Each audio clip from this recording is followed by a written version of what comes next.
잠시 한 번 더 기도하겠습니다. 하나님 아버지 감사합니다. 길고 길었던 겨울이 지나고 이제 따뜻한 봄 저희에게 허락하시고 또 이 시간에 이렇게 모여서 교회로서 주님의 말씀을 듣습니다. 부족한 중에 혀를 주장하여 주시고 주님의 말씀을 온전하게 또 신실하게 전할 수 있도록 도우시고 우리들에게 들을 귀를 허락하셔서 그 말씀이 우리 심령 속에 깊이 새겨져서 삶 속에서 열매 맺는 그러한 은혜의 귀한 말씀 될 수 있도록 은혜 허락하여 주시옵소서. 예수님의 이름으로 감사드리며 기도드리옵나이다. 아멘. 아멘. 아멘. 잘 지내셨습니까? 네. 아멘. 제가 대학교 다닐 때 기숙사에서 이제 같이 살던 친구가 한 명 있었습니다. 머리 스타일이랑 뭐 옷 입는 스타일이 좀 남달랐습니다. 음악하던 친구라서 이렇게 일렉트리컬 기타를 아주 잘 치는 친구였는데 그러한 것 때문인지 몰라도 남잔데도 머리가 아주 길고 이렇게 막 파마 이렇게 막 돼 있고 옷도 막 찢어진 거 입고 거기다가 그 바지에 그 체인이라고 하나요? 이렇게 체인 이렇게 그런 거 이렇게 하고 다니고 생각해 보니까 잘 안 빨았던 것 같아요. 항상 그 비슷한 옷을 입었는데 어떨 때 이제 한번 보면은 가끔 이제 뒷 주머니에 이제 조그만한 수건을 이렇게 넣고 다니는 거예요. 수건. 그러니까 행주 같은 이러한 흰색 수건을 이렇게 달고 다녀서 한 번은 물어봤어요. 이게 뭐냐고, 이것도 패션에 하나냐고 이렇게 물어봤습니다. 그랬더니 예수님께서 제자들의 발을 씻기신 그 수건을 기억하는 그 섬김의 상징으로 이렇게 넣고 다닌다는 거예요. 그래서 참 이렇게 제가 갖고 있었던 편견이 조금 이렇게 사라지게 됐습니다. 그 친구를 보면서 그렇게 수건을 들면서 자신을 리마인드 하는구나, 이렇게 다른 사람을 섬기겠다는 그러한 그래서 원래 이렇게 가졌던 편견이 조금 사라지는 그러한 모먼트가 있었습니다. 오늘 첫 번째 본문에서는 예수님께서 최후의 만찬 때에 수건을 이렇게 허리에 두르시고 제자들의 발을 씻으면서 하시는 그러한 모습을 우리가 볼 수 있습니다. 당시에 관습에 따르면 누군가의 집에 들어갔을 때 그 집의 그 집에 그러니까 가장 낮은 사람이 들어오는 사람들, 특별히 게스트들, 손님들의 발을 이렇게 씻는 그러한 관습이 있었습니다. 그런데 오늘 본문을 보니까 요한복음의 본문에서는 그러한 종이 없었던 것 같습니다. 이러한 모인 이곳에 마지막 만찬을 이렇게 나누시는데 그곳에 종이 없었던 것 같습니다. 그래서 누군가는 발을 씻어야 되는데 발을 씻으면 이것이 자기가 가장 낮은 신분이다, 자기가 가장 낮은 사람이다라는 것을 보여주는 것이기 때문에 제자들 누구도 12명 모두 그냥 그대로 앉아 있었습니다. 더러운 발 그대로 앉아 있자 예수님께서 수건과 대야를 직접 가져다가 직접 제자들의 발을 씻겨주시기 시작하십니다. 그리고 15절에 이렇게 말씀하십니다. 내가 너희에게 한 것과 같이 너희도 이렇게 하라고 내가 본을 보여준 것이다 라고 말씀하십니다. 종으로서의 모습을 보이시고 그 삶을 또 사시고 이제 우리에게 섬김의 삶을 요청하시는 예수님을 우리가 볼 수 있습니다. 우리가 여러 가지 모습으로 예수 그리스도를 영접한 이후에 여러 모습으로 섬기고 있습니다. 부모로서 자녀들을 섬기고 또 자녀로서 부모님을 섬기기도 하고 교회에서 여러 가지 모습으로 섬기고 봉사하고 찬양대에서 성가대에서 목장으로서 또 여러 가지 모습으로 이렇게 섬기고 또 지역사회를 섬기고 나라를 섬기기도 하고 여러 가지 모습으로 우리가 섬기고 있습니다. 그런데 우리가 섬김에 있어서도 훈련이 필요하고 섬김에 있어서도 배움이 필요하다고 오늘 본문은 말씀해주고 있는 것입니다. 왜냐하면 우리의 궁극적인 목표는 우리 내면의 변화, 우리의 영혼이 이 섬김을 통해서 더 더 성장하고 깊어지는 것입니다. 섬김을 통해서 예수님을 더 닮아가는 것입니다. 그것이 우리의 궁극적인 최종의 목적이기 때문에 이것은 그냥 단 한 방에 그냥 끝나는 그러한 작업이 아니라 일평생 동안에 걸리는 그러한 작업이, 그러한 훈련이, 그러한 연습이 될 수 있다는 것입니다. 오늘 제가 설교를 준비하면서도 제가 먼저 이 말씀을 먼저 적용을 해야 되겠다.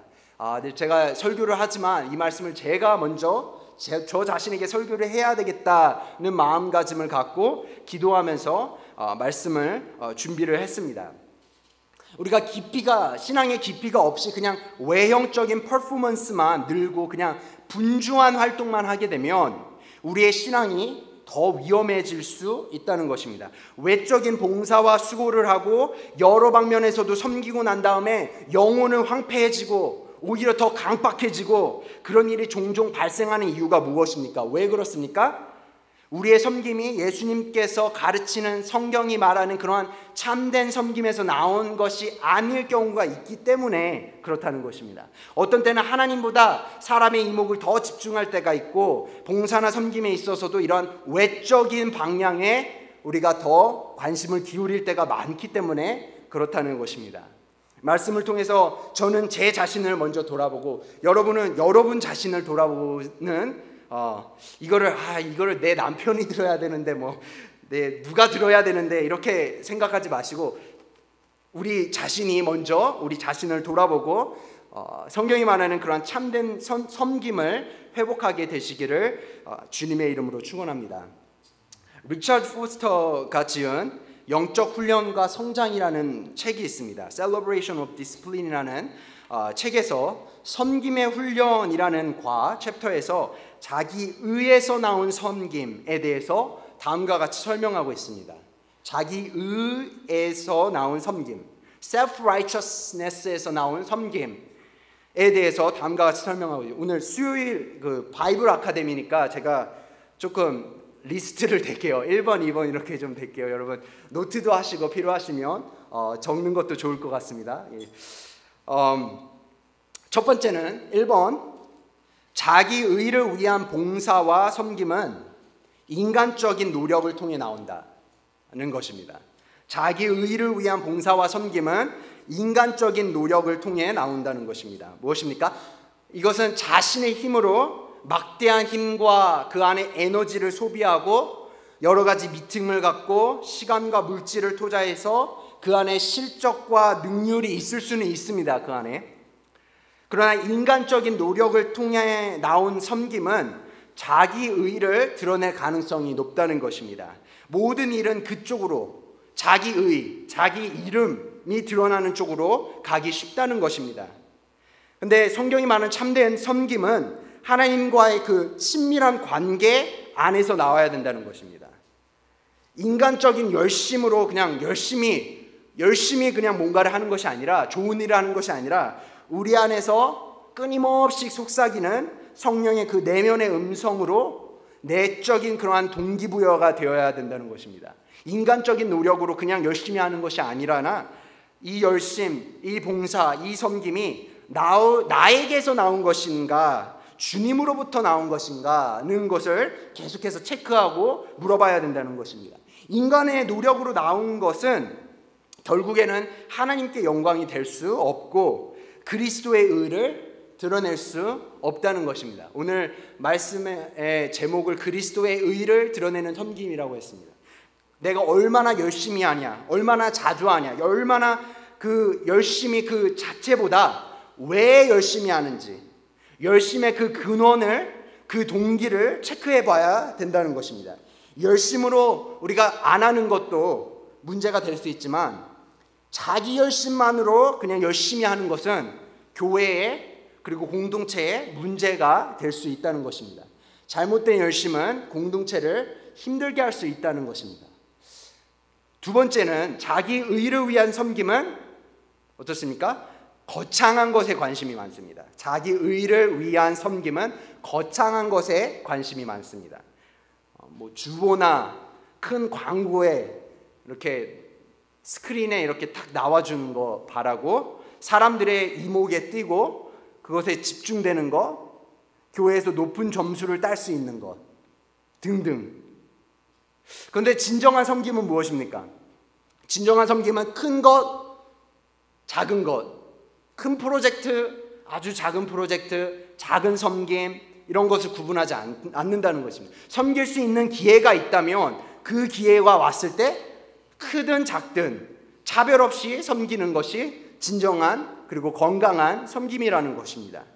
달란트 비유에서 예수님께서 말씀하시지 않습니까? 주인이 하는 말이 너가 작은 일에 충성하였으니 많은 것으로 내게 맡기겠다. 작은 것에 충성했으니 많은 것으로 내게 맡기겠다.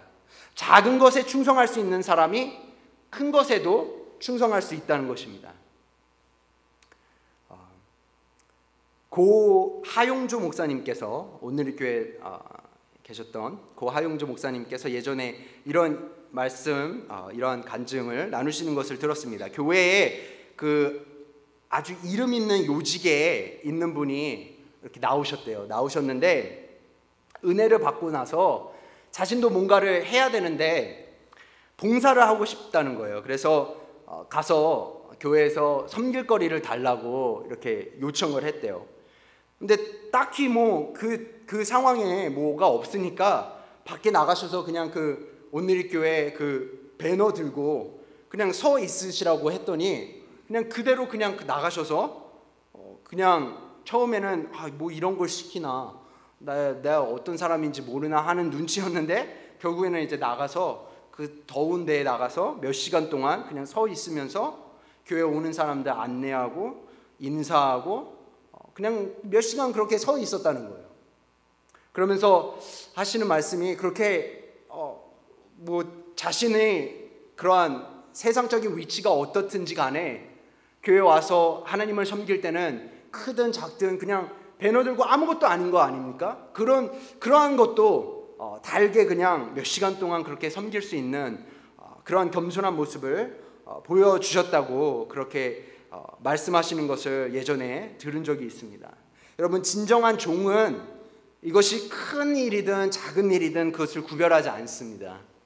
큰 프로젝트니까 사람들이 다 아는 그러한 프로젝트니까 뛰어들고 아무것도 그냥 아닌 거 잘 알아주지도 않는 것은 그냥 거절하고 그럴 수 없다는 것입니다.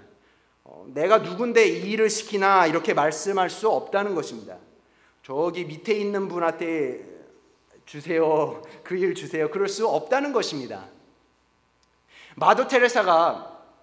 고 마더 테레사가 살아계실 때 이런 아주 훌륭한 말씀을 하셨다고. 큰 사랑을 가지고 작은 일을 하는 것이다. 그리스도의 일은 큰 사랑을 가지고 작은 일을 하는 것이다. 그러니까 하나님께로부터 받은 그 큰 사랑과 그 은혜를 가지고 일을 할 때는 작은 일부터 섬기는 것이다 라고 말씀을 했다고 합니다. 여러분, 크고 작은 것을 떠나서 섬김 자체에 하나님의 부르심을 볼 수 있게 되기를 축원합니다. 세 번째는 자기 의를 위한 섬김은 외적인 보상을 혹은 기대하고 요구한다는 것입니다. 외적인 보상을 기대하거나 요구한다. 겉으로는 표현은 안 하지만 속으로는 그러한 이제 보상 심리가 있는 것입니다. 다른 사람들이 이렇게 어떻게 칭찬해주고 알아주고 박수 쳐주고 그러다가 안 알아주면은 시험 들고 상처받고 섬김도 중단되고 심하면 교회 나오는 것도 중단되고 이렇게 되는 것이 자기 의를 위한 섬김이 이 외적인 보상에 기댔기 때문에 그렇다는 것입니다. 예수님께서 수많은 사람들과 제자들을 섬기실 때 그 희생이 예수님께서 하셨던 섬김이 다른 사람들에게 다 안 알려줘도 상관하지 않으셨습니다. 바리새인들에게 하셨던 말이 무엇입니까? 그들이 했던 열심과 그들이 했던 섬김과 금식과 수고와 이 모든 것들을 두고 하신 말씀이 너희는 이미 상을 다 받았느니라. 그렇기 때문에 하나님 앞에서는 상 받을 것이 없다는 것입니다. 그러면서 하시는 말씀이 이러한 일들을 하려거든 어떻게 해야 합니까? 은밀한 중에 보시는 하나님께 해라. 그러면 하나님께서 은밀한 중에 보시는 그 하나님께서 갚으신다고 말씀하고 있는 것입니다. 우리의 헌신과 사역은 어떻게 보면 이것이 드러나면 드러날수록 위험할 수 있다는 것입니다. 노출되면 노출될수록 위험해질 수 있다는 것입니다.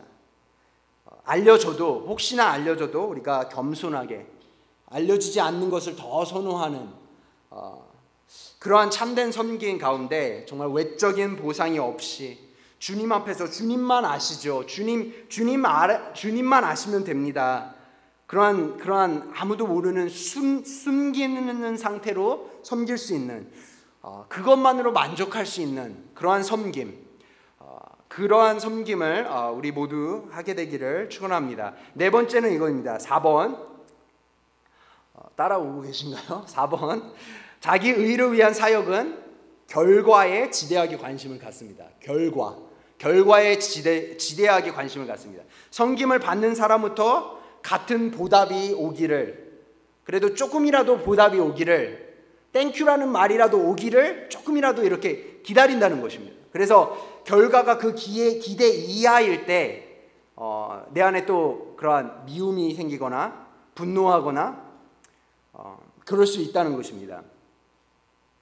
그 과정 속에서, 결과보다 그 과정 속에서 하나님과의 교제, 하나님께 정말 의지하는 법을 배우고, 또 다른 성도들과의 그러한 교제와 격려와 기도에 중보하고 하는 그러한 거에는 관심 없고 그냥 결과에만 초점을 맞추는 그러한 섬김이 되기 쉽다는 것입니다. 진정한 섬김은 무엇입니까? 결과를 계산을 잘 안 한다는 것입니다. 애초에 거창한 것이 목표가 아니었기 때문에 섬긴 자체를 그냥 기뻐하는 것이지, 내가 그 안에서 결과가 어떻게 돼서 내가 나타나고 알려지고 이러한 것에 자신의 목표를 삼지 않는다는 것입니다. 어떤 것들이 돌아오길 바라는 마음 없이 순수하게 그냥 섬기는 것 자체를 즐겁고 그냥 행복한 일로 여기는 그런 순수한, 그러한 건강한 섬김을 할 수 있게 된다는 것입니다. 다섯 번째는 자기 의에서 비롯된 섬김은 누구를 섬길지를 본인이 선택한다는 것입니다. 누구를 섬길지를 본인이 선택한다. 본인이 원하는 사람은, 자기랑 좀 코드가 맞고 컬러가 맞는 사람은 이렇게 섬기고 싶어하고, 또 어떨 때는 이런 가끔은 높은 지위에 있지 않아도 그러한 권력이나 이름이 없는 사람도 이렇게 섬길 때가 있어요. 섬길 때는 좀 자기가 겸손하게 보인다는 것을 드러내기 위해서 그럴 때가 있다는 것입니다. 자신에게 다시 돌아오는 그러한 이익, 투자, 섬김을 투자 같은 개념으로 생각을 해서 이만큼 투자를 하면은 돌아오는 어닝이 이 정도 된다, 이런 식으로 생각하고, 저 사람은 섬겨도 돌아올 거 없으니까 그냥 대충 해도 되고, 자기 의의 섬김은 이렇게 자기 중심으로 자기가 원하는 사람들만 섬기기 쉽다는 것입니다. 근데 참된 섬김은 무엇입니까? 그런 것에 차별을 두지 않는다는 것입니다. 그 사람의 지위가 어떻든 높든 낮든 나이든 그런 것들을 생각하지 않고 섬길 기회가 주어지면, 발견되면 누구든지 섬길 수 있다는 것입니다. 내가 섬김의 대상을 선택하는 것이 아니라 기회가 오면 기꺼이 그것을 즐거워하고 순종할 수 있다는 것입니다. 여섯 번째는 자기 의를 위한 섬김은 자기 기분과 마음에 따라서 섬김이 좌지우지 된다는 것입니다. 자기 의를 위한 섬김은 자기 기분에 따라서 또 마음에 따라서 좌지우지 된다는 것입니다. 상황의 지배를 너무 잘 받습니다. 날씨 따라서, 그날의 컨디션 따라서 섬기고 안 섬기고 결정이 되기 쉽다는 것입니다. 물론 무조건적으로 우리가 일어나는 상황을 그냥 다 무시하고 그냥 율법적으로, 기계적으로 그냥 무조건 그렇게 섬기십시오 하는 것도 건강한 것은 아닙니다. 포인트는 이것입니다. 우리의 섬김의 기준이 자기 자신에게 있게 되면 기분과 감정에 그 섬김이 지배를 받기 쉽다는 것입니다. 진정한 섬김은 섬길 기분이 또 진정한 섬김에 방해가 된다는 것을 잘 알고 있기 때문에 감정에 지배받지 않도록 노력하면서, 감정에 의지하는 것보다 의지적인 섬김을 매 순간 연습한다는 것을 우리가 알 수 있습니다. 자신의 기분이 섬김을 지배하게 내버려 두지 않고 그와 반대로 섬김이 이 기분을 이끌도록 훈련하는 연습을 계속해서 한다는 것입니다. 7번째는 자기 의에 베이스된 섬김은 오래가지 않는다는 것입니다. 일시적이라는 것입니다. 특별한 행사 그러한 것들이 끝나고 나면 그냥 안일하게 되고 일시적인 섬김으로 끝날 때가 많다는 것입니다. 그러나 진정한 섬김은 어떤 거창한 프로젝트에 헌신하는 것이 아니라 섬김이 어떻게 됩니까? 이것이 그냥 생활 방식, 라이프스타일이 됩니다. 그래서 늘 섬김의 삶을 그냥 살아가는 것입니다. 봉사의 마음을 갖고 내가 오늘 누굴 도와줄 수 있나? 우리 교회 누구를 내가 섬길 수 있나? 뭐 어디 가서 건물에 들어가고 나올 때도 항상 먼저 들어가게 해드리고 누가 무거운 거 들고 듣는 거 보면은 도와주고 그런 것을 도와드리겠습니까? 이렇게 offer하고 작은 인들 있으면은 그런 것을 섬기고자 하고 이런 것이 그냥 삶에 배 있다는 것입니다. 참된 섬김은 그러한 직분이나 지위에 상관없이 그러한 섬기는 모습을 삶의 방식으로 보여준다는 것입니다. 8번째, 자기 의의 섬김은 섬김과 봉사를 받는 사람의 필요와 감정에 둔감하다는 것입니다. 받는 사람, 섬김을 받는 사람의 필요, 그리고 그들의 감정, 상태 이러한 것에 둔감하고 인센시티브하고 그런 것들을 상관을 안 한다는 것입니다. 자신이 원하는 방식대로 자기가 믿고 있는 방식대로 자기가 하고 싶은 대로 섬기고 돕고 싶어 하기 때문에 어떨 때는 그 섬김을 받는 대상자를 힘들게 하고 어렵게 만들고 나아가서 시험에 들게 하는 경우도 있다는 것입니다. 상대방에 대한 그러한 배려가 없이 그 사람이 정말 뭐가 필요한지 또 어떻게 지금 뭘 느끼고 있는지에 대해 상관없이 그냥 나만 좋으니까 내가 섬기면 그게 좋은 것이라고 생각하기 때문에 자기중심적인 봉사로 끝날 때가 많다는 것입니다. 섬김을 하고 나서도 그냥 본인이 그냥 뿌듯해, 좋다, 만족해 이러한 것으로 그냥 끝나지 그 사람이 어떻게 느꼈을까? 그 사람이 이 섬김을 받는 이 상태는 괜찮았을까? 그러한 것에 관심을 갖지 않는다는 것입니다. 섬김의 대상의 필요를 정확하게 바라보고 여기서 정말로 필요한 것이 무엇입니까? 우리 안에 계시는 성령님으로부터 오는 영적인 분별력이 여기서 킥신하는 여기서 이제 발휘되는 것입니다. 우리 안에 계시는 성령님께서 조명해 주시는 대로 그 사람이 정말로 필요한 그것이 무엇인지 가르쳐 주시는 대로 그래서 나는 섬겨서 열심히 해서 만족하는데 상대가 피곤하다면 그것은 결코 건강한 것이 아니라는 것입니다. 섬김이 아니라 오히려 횡포가 될 수 있다는 것입니다. 건강한 섬김은 물러나고 또 나설 때를 잘 알고 온유한 마음과 인내를 가지고 섬김을 받는 사람의 필요와 그 감정에 귀를 기울이고 또 그럴 뿐만 아니라 그거를 우리가 다 알 수 없기 때문에 성령님께 항상 주님께 항상 묻고 또 묻는 우리의 생활 속에서 계속해서 그렇게 성령님께 의지하는 삶을 살게 된다는 것입니다. 마지막으로 자기 의의 섬김은 어떻게 됩니까? 공동체에 금이 가게 합니다. 자기 의에 베이스된 그 섬김은 공동체를 힘들게 합니다. 자기 의에 초점을 맞춘 섬김은 교회에서 한다, 크리스찬이 한다라는 이러한 종교적인 장식을 다 제거하고 나면 결국에는 개인적인 영광에 집중되게 되어 있다는 것입니다. 자기 의를 내세우는 것은 결국에는 균열을 일으키고 다른 사람을 이용하고 또 조종하려는 특징이 있다는 것입니다. 어느 위치가 되면 그 힘을 누리려고 하고 이것 때문에 많은 목회자들과 또 교회들이 어렵고 힘들어지고 또 슬럼프에 빠지는 것을 많이 보게 되는 것입니다.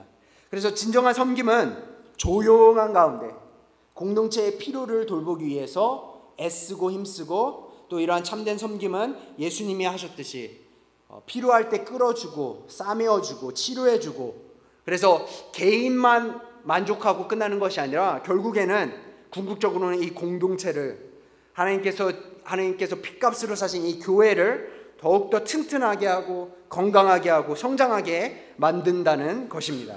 그래서 9가지에 대해서 여러분 지금 나눴습니다. 9가지 기억하시나요? 3번 뭐였죠? 아닙니다. 예. 네, 감사합니다. 네. 9가지 이렇게 자기 의에서 나오는 섬김의 모습에 대해서 9가지 우리가 이렇게 나눴습니다. 섬김의 훈련은 우리가 이렇게 그냥 리스트를 보고 외운다고 해서 생기는 것이 아니고 우리의 날마다의 그 삶 속에서 매일의 삶의 현장에서 또 가정에서, 직장에서, 교회에서, 또 때는 공항에서, 비행기 안에서, 월마트에서, 커스코에서 삶의 방식으로 이렇게 나타나야 된다는 것입니다. 내적 성격이 이렇다 저렇다 그냥 강조하고 그냥 배우고 끝나는 것이 아니라 우리가 사는 이 세상 안에서 구체화되어야 된다는 것입니다. 그러기 위해서 또 9가지로 삶의 현장에서의 섬김이 어떤 모습으로 나누는지에 대해서 또 9가지의 모습으로 설명해서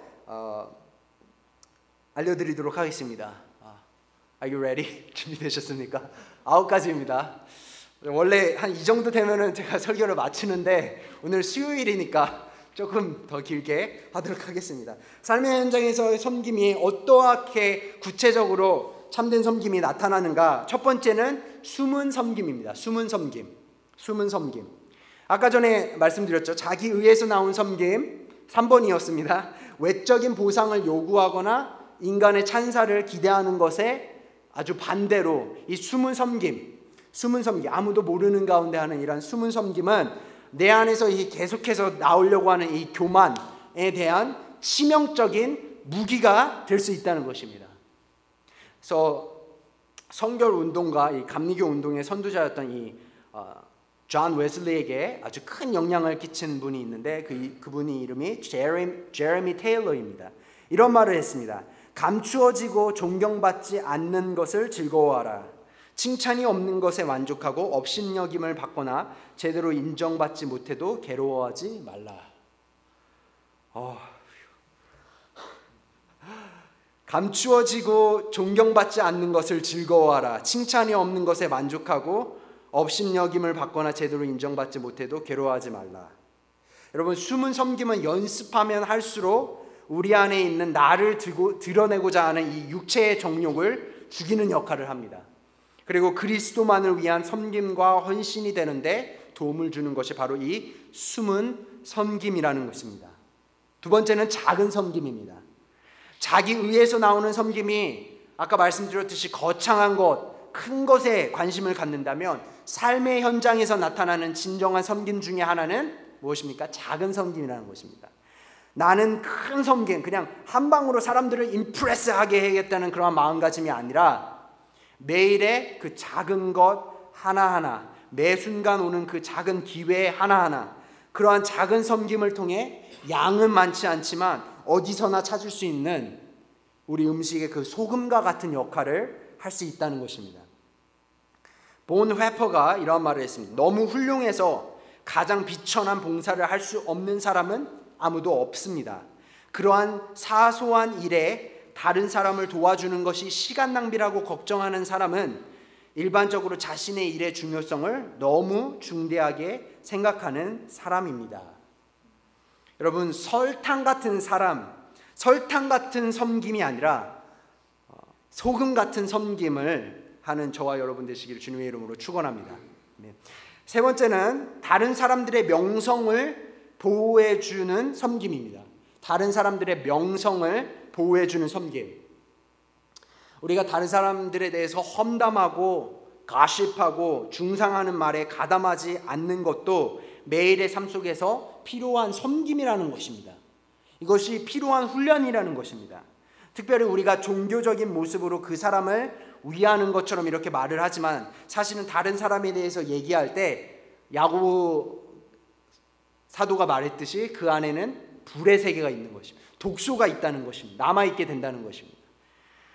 고린도전서 4장 5절에는 그러므로 여러분은 주님께서 오실 때까지는 아무것도 미리 심판하지 마십시오. 오늘 본문 말씀에 그렇게 나와 있습니다. 리처드 포스터 목사님이 계셨던 이 교회에서는 특별히 한 가지 룰이 있었다고 합니다. 그것은 어떤 교인이든지 간에 한 교역자 앞에서 다른 교역자를 비난하는 말을 하지 않도록 해야 한다는 것입니다. 온유하면서도 아주 엄격하게 그 본인을 직접 찾아가서 말하도록 요구했고, 또 그렇게 했을 때 교인들은 교역자들에 대한 비난을 다른 사람들 앞에서 하지 않도록 되어 있다는 것을 깨달았다고 말씀하고 있습니다. 이것은 궁극적으로 이러한 섬김, 다른 사람들의 명성을 보호해주는 섬김은 궁극적으로 교회 전체에 유익이 된다고 역설하고 있습니다. 다른 사람들의 명성을 보호해주는 것은 매우 중요한 섬김 중에 하나라고 말씀하고 있습니다. 네 번째는 섬김을 받는 섬김입니다. 섬김을 받는 섬김. 이게 뭔가 섬기면 섬기는 거죠. 왜 섬김을 받는 것도 섬김이라고 하는가? 섬김을 받는 것도 섬김이 될 수 있나?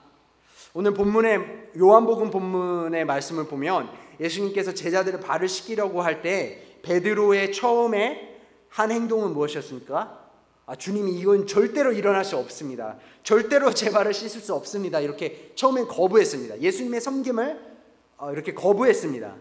얼핏 들으면 이것이 좀 겸손한 것처럼, 베드로가 좀 겸손해서 그렇게 거부한 것처럼 들릴 수 있지만 사실은 교만을 나타내는 행동이었다는 것입니다. 왜 그렇습니까? 예수님의 발을 씻기는 행동은 베드로가 생각하는 그 권위의 개념에서 볼 때 아주 모욕적인 것이었기 때문입니다. 다른 사람들이 우리를 섬기도록, 때때로 섬기도록 허락하는 것도 복종과 섬김의 행동이라는 것입니다. 그들의 권위를 인정하는 것이기 때문이라는 것입니다. 그래서 우리의 교만한 마음 때문에 섬김 받기를 거부하는 사람들은 하나님이 임명하신 지도자에게도 복종하지 않는 사람들의 경우가 많다고 말하고 있습니다. 그래서 네 번째는 섬김을 받는 섬김. 다섯 번째는 보편적인 예절의 섬김이 있습니다. 보편적인 예절의 섬김. 이것이 무엇인가? 우리가 보편적인 예절이라고 할 때는 각 문화마다 조금씩의 차이가 있습니다. 그 문화권 안에서의 그 보편적인 예절, 에티켓, 대인관계의 예절, 예의를 무시하지 않는 것이 섬김의 귀한 모습이 된다는 것입니다. 전도를 하러 나아갈 때도 그 나라의 또 그 문화의 적절한 예절에 맞게 온유함으로 또 겸손함으로 그 문화에 맞는 예의를 먼저 표한 후에 복음을 전해야 되는 것이 맞다는 것입니다. 문화의 다른 것을 인정해주고 또 상대방의 문화에 맞게 예의를 다하는 것, 그 속에서 우리가 상대방을 인정하고 그 사람의 가치를 확인해주는 그러한 섬김의 모습을 보여줄 수 있다는 것입니다. 이것은 우리 아이들한테 가르칠 때도 마찬가지입니다. 우리 아이들이 그냥 저절로 알고 그냥 배우는 게 아닙니다. 우리가 반복적으로 계속해서 가르쳐야 된다는 것입니다. 한국 문화권에서는 교회라든지 또 다른 한국 어르신이 계신 곳에서는 이렇게 한국 문화처럼 인사하고 또 무례하게 하지 않는 것이 섬김의 자세라고 가르쳐줘야 된다는 것입니다. 이것이 또 한국 문화에만 국한된 것이 아니라 너희가 또 미국 문화에 있으면 또 미국 문화 안에서의 또 필요한 그러한 보편적인 예절, 예의에 맞게 다른 친구들이나 또 다른 어른들에게 버릇없이 루드하게 행동하지 않도록 가르쳐줘야 된다는 것입니다. 이거 가르쳐주지도 않았는데 그냥 알아서 얘네들이 착하니까 잘하겠지라고 하면 안 된다는 것입니다. 고개를 숙이고 인사하지 않을 뿐이지 자유분방한 미국 문화에서도 이 에티켓이라는 것이 있지 않습니까? 무례하게 행동하지 않는 것이 있지 않습니까? 학교나 다른 곳에서도 선생님이나 코치한테는 해서는 안 될 말, 해서는 안 되는 행동 이러한 것들이 있거든요. 근데 가끔 교회에 와서 그러한 모습을 보일 때가 있습니다. 그러면 참 가슴이 아파요.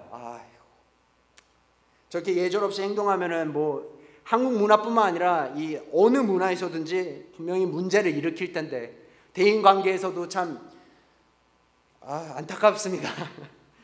가끔은 그래서 딱 1대1로 불러서 이렇게 얘기해 줄 때가 있습니다. 너 그거 잘못됐어. 너 그렇게 행동하면 안 돼. 너 크리스찬으로서 그렇게 행동하면 안 되지. 그렇게 행동 그렇게 하면 안 된다. 이렇게 얘기해 줄 때도 있는데, 가끔은 이 아이들도 이 마음이 이렇게 교만해서 들을 준비가 안 된 아이들이 있습니다. 그럴 때는 그냥 불쌍히 여기고 뒤에서 기도만 해주는데, 우리가 보편적인 이러한 예절을 지키는 것도 매우 중요한 섬김이라는 것을 우리 자신에게도 정요하고 우리 자녀들에게도 가르쳐 줘야 된다는 것입니다. 여섯 번째는 대접하는 섬김입니다. 대접하는 섬김, hospitality라고 하죠. 이 섬김은 성경 곳곳에 나와 있습니다. 구약에서도 나와 있고 신약에서도 베드로 사도가 서로 대접하기를 원망 없이 하십시오 이렇게 말하고, 바울도 성도들이 쓸 것을 공급하고 손님 대접하기를 힘쓰십시오 이렇게 말씀하고 있습니다. 제가 잘 아는 미국인 부부가 있는데 이것을 참 잘하세요.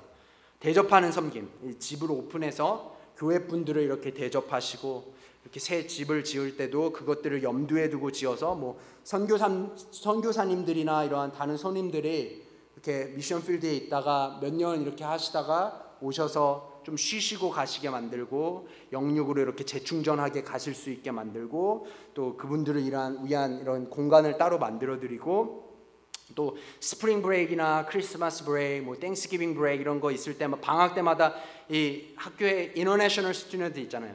국제 학생들, 아무도 갈 데 없는 이 학생들을 이렇게 호스트 하셔서 이들을 섬기시고, 또 가끔가다 이제 학생들이 원하는 뭐 중국 음식이라든지 한국 음식을 만들 수 있도록 이렇게 배려해 주시고, 이렇게 그들과 이렇게 같이 대화하고 영어도 가르쳐 주시면서 예수님에 대해서도 설명해 주시고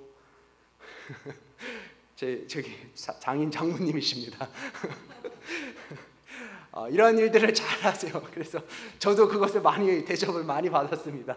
손대접을 많이 받았습니다. 예. 여러분, 이런 손대접하는 것도 연습이 필요합니다. 근데 우리가 쉽게 생각할 때 우리가 대접하려면 항상 이렇게 막 근사하게 복잡하게 이렇게 잘해야지 하는 그러한 부담감이 있을 때가 있는데, 여러분 그렇게 시작할 필요가 없다는 것입니다.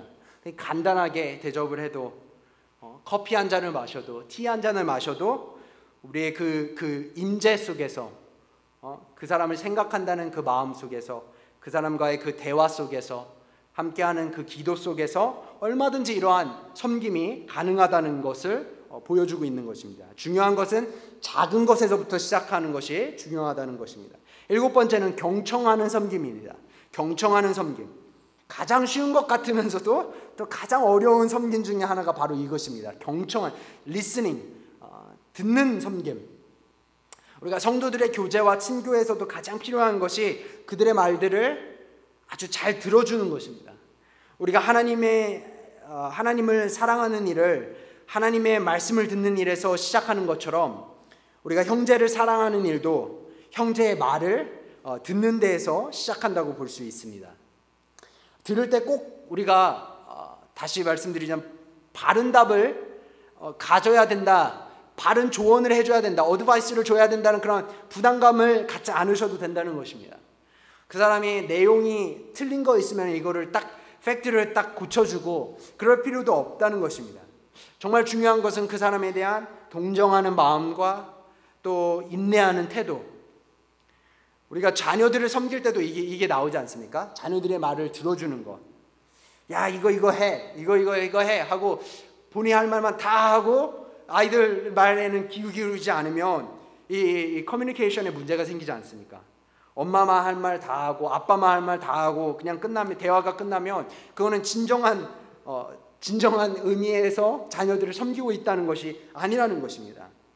아이들이 얘기를 하면은 뭐 별의별 이야기가 다 나오죠. 이상한 이야기, 뭐 별로 도움 안 되는 이야기, 여러 가지 이야기 다 나오는데 그것들 다 들어주고 관심 가져주고 이렇게 나도 해주고 경청하는 것을 우리가 통해서 우리 아이들을 섬기고 가정에서 이렇게 섬길 수 있다는 것입니다.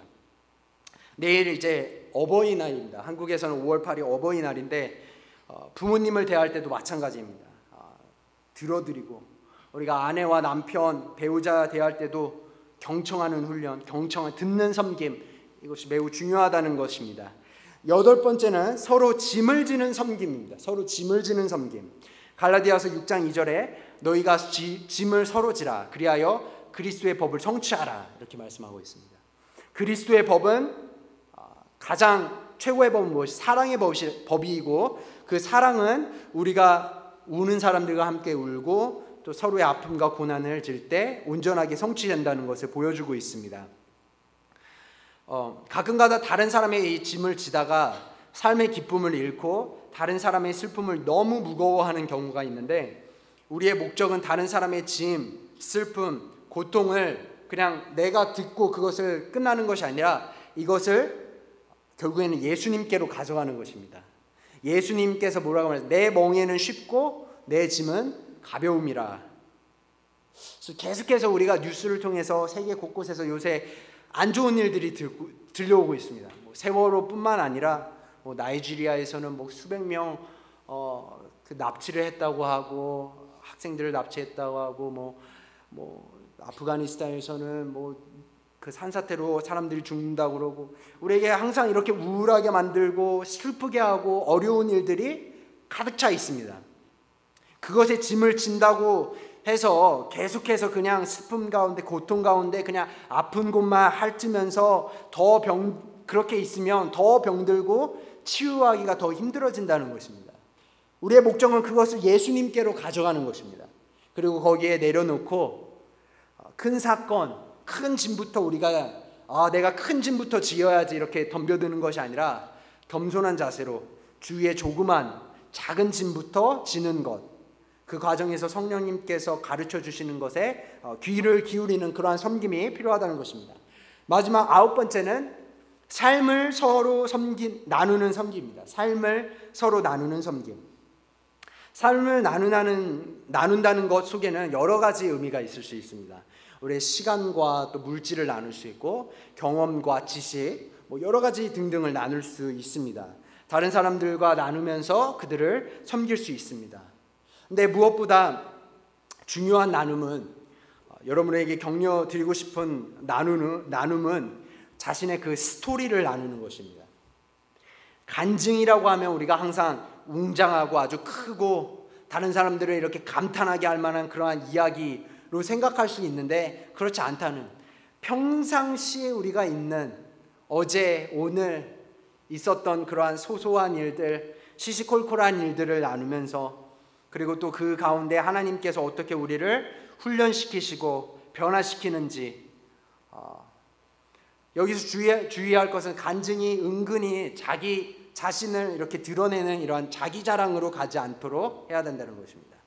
사도 바울이 그랬듯이 자신의 연약함, 또 자신의 부족함, 자신의 실수 등을 이렇게 나누면서 다른 사람들을 이렇게 예수님의 사랑으로 격려하고 섬기는 것, 삶을 서로 나누는 섬김이 필요하다는 것입니다.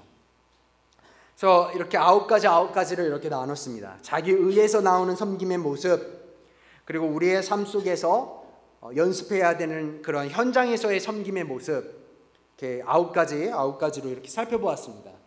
확실한 것은 우리의 모든 섬김과 헌신이 나를 위한 것인지 아니면 주님을 위한 것인지, 내가 하는 이 섬김이 그냥 나를 실현하기 위해서 하는 것인지 아니면 주님을 실현하기 위해서 하는 것인지를 확인해 볼 때 그 안에서 참된 섬김이 나온다는 것입니다. 헌신의 기초는 그리스도의 사랑에 있습니다. 그렇게 할 때 우리가 그리스도의 의를 나타낼 수 있는 섬김을 하게 된다는 것입니다. 바울이 그가 쓰는 편지마다 곳곳에 서신의 앞부분마다 항상 자신을 가리켜서 그리스도의 노예, 그리스도의 종된 바울은, 그리스도의 종된 사도 바울은 이렇게 말씀을 하고 있습니다. 그렇게 하듯이 우리가 하는 섬김의 동기가 우리가 하나님의 종으로서, 그리스도의 노예로서 하나님 앞에 바로 서야 된다는 것입니다. 오늘 본문 말씀, 두 번째 본문 말씀, 고린도전서 4장 5절에 이렇게 나와 있습니다. 주님께서는 어둠 속에 감추인 것들을 환히 나타내시며 마음속의 생각을 드러내실 것입니다. 그때 사람마다 하나님으로부터 칭찬을 받을 것입니다. 우리가 행하는 그 섬김 그 뒤에 마음속 그 깊숙한 곳에 있는 생각을 하나님께서 드러내신다고 하십니다. 우리가 하나님으로부터 칭찬을 받길 기대하고 있는지 아니면 다른 사람으로부터 칭찬을 기대하는지를 하나님께서 아신다고 말씀하고 있습니다. 그리스도의 사랑 때문에 또 그리스도의 그 은혜 때문에 그분이 나를 강권하시기 때문에 그 사랑에 감동되어서 우리가 섬길 때 그 섬김 안에는 그 자유함이 있다는 것입니다.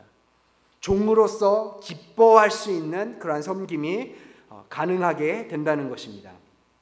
우리가 그렇게 하지 않고 우리가 자기 의에서 나온 섬김을 계속해서 하게 되면 섬기다가 어떻게 됩니까? 섭섭이가 찾아옵니다. 섭섭이가 찾아와서 누가 안 알려주 이거를 하는 걸 안 알아주나, 광고에 이름이 빠지거나 뭐 아무도 안 알아주거나.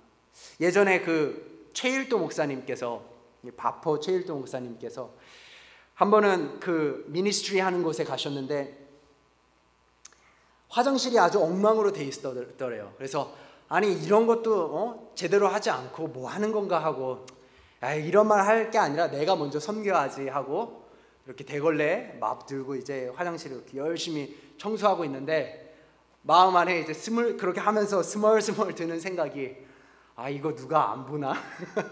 이거 누가 안 알아주나? 이렇게 했다는 거예요. 목사님인데도 그러한 마음을 가졌다는 이러한 것을 이렇게 오픈해서 이렇게 말씀을 하시면서 얼마나 이게 섬기면서 우리가 얼마나 다른 사람들을 이렇게 의식하는 것이 쉽게 되는가. 그렇게 안 할 때 또 이렇게 섭섭해지고 또